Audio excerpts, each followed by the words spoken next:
어지러워. 제 귀에 있는 돌멩이 때문에 어지럽다고요? 제 귀에 돌이 있어요? 안녕하세요. 신경과 딥선생입니다. 오늘은 내 귀에 탈출한 돌멩이, 이석증에 대해서 알아보도록 하겠습니다. 치료는 이 탈출한 돌멩이를 원위치로 넣어주는 것인데요. 오늘 저와 함께 그 치료법에 대해서 알아보겠습니다. 안녕하세요. 신경과 주치 닥터 딥러닝의 신경과 딥선생입니다. 오늘 처음 오신 분들을 위해 제 채널 소개를 간단히 드릴게요. 저는 현재 종합병원에 근무하고 있고 빅데이터 연구를 하고 있으며 여러분과 소통하는 미디어를 만들어 나가는 신경과 전문의 이종윤입니다. 제가 지난주에 채널을 처음 오픈했는데요. 주위에서 잘 봤다. 처음에는 긴장했는데 나중에는 자연스럽게 하더라.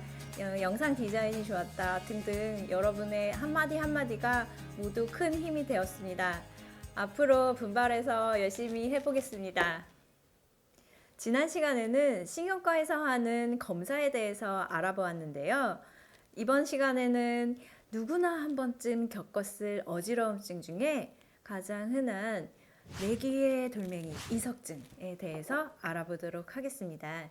이석증의 정식 명칭은 양성, 돌발성, 체위성, 현운증. 간단히 말해서 갑자기 발생해서 움직임에 따라서 악화되는 어지러움증이라고 보시면 됩니다. 제 환자분 중에 아침에 일어났는데 갑자기 눈앞이 빙글빙글 돌고 고개를 이렇게 오른쪽으로 돌리면 더 심해지고 특히 일어나면 우당탕 넘어질 정도로 어지러움증이 심해졌다라고 해서 병원에 오셨습니다. 어지러우면서 속도 미식미식거리고 구토도 했다 이렇게 말씀하셨고 내가 어제 떡을 먹고 잤는데 급체해서 그런 건가 싶어서 소화제를 먹었는데도 계속 어지럽고 속이 울렁거린다 해서 병원에 오셨습니다. 일단 환자분에게 조금 더 자세하게 병력 청취를 하고 안진 검사를 시행하였습니다. 자, 보실까요? 이렇게 눈이 운동하는 진동, 안진을 볼 수 있었습니다. 한 10에서 20초 정도 지속이 되었고요. 이후에 이석증이 의심이 되어서 맞춤형 전정기능 검사를 시행하였습니다. 전정기능 검사란 귀의 이 전정기관을 자극하여 귀의 평형을 체크하는 검사인데요. 이저편에 잘 소개되어 있습니다. 결국 이분은 이석증이 진단되었고 애플리 치료법을 2~4차례 시행한 후에 완전히 호전되었습니다. 여기서 애플리 치료법이란 이석증의 대표적인 치료법 중에 한 종류입니다. 이석이 있는 방골이관의 방향에 맞추어서 머리와 몸의 방향을 변해가면서 체위를 변화시키는 치료법 중에 하나입니다. 예를 들어 우측의 후방골이관에 돌이 있는 이석증으로 진단이 되었다. 이럴 때에는 병원에서는 의사가 직접 치료를 해주지만 혼자서 하기에는 약간 어려울 수 있습니다. 따라서 제가 오늘 혼자서 할 수 있는 가장 쉬운 방법을 알려드릴게요. 일단 고개를 우측으로 45도 정도 돌리고 뒤로 자연스럽게 눕습니다. 이때 어지러움증이 발생할 수 있어요. 어지러움증이 가라앉을 때까지 기다렸다가 고개를 좌측으로 다시 돌리고 이 상태를 유지하시면 되는데요. 이때도 어지러움증이 발생할 수 있습니다. 이 어지러움증이 가라앉으면 몸을 좌측으로 90도 정도 세우면서 고개를 아래쪽을 향해서 보시면 됩니다. 이때도 어지러움증이 발생할 수 있어요.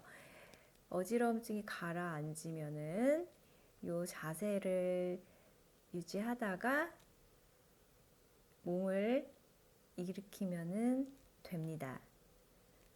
자, 어떠세요? 여기서 주의할 점은 이전에 보신 방법은 우측의 후방골이관에 국한된 방법입니다.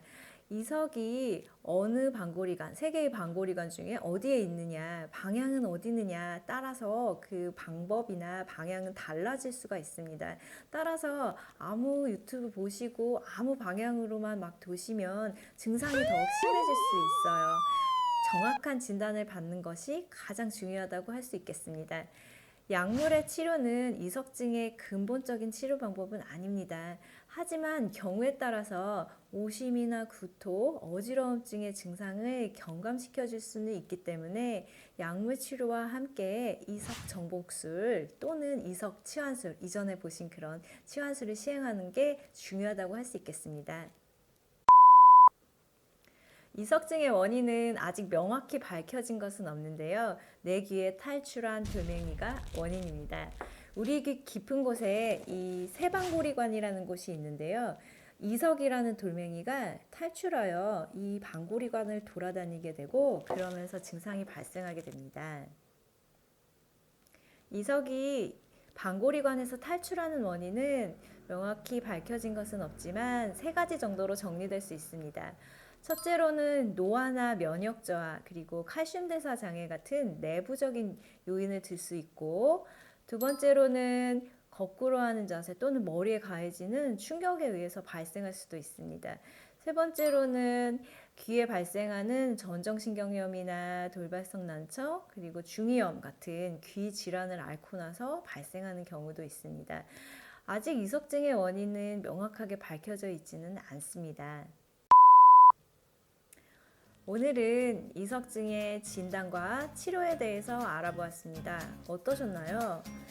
오늘 설명드린 것은 이석증의 전형적인 증상에 대해서 말씀드린 것이기 때문에 이석증이라고 너무 스스로 진단하시는 것은 자칫 위험할 수 있습니다.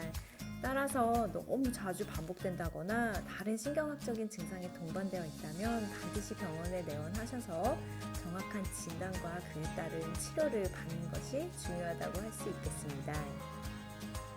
더 질문 있으시면 brainTube@naver.com에 남겨주시면 자세히 답변 드리겠습니다. 다음 시간에는 누구나 한 번쯤 겪었을 두통, 지끈지끈 편두통에 대해서 알아보도록 하겠습니다. 구독, 좋아요, 다음 시간에 뵐게요.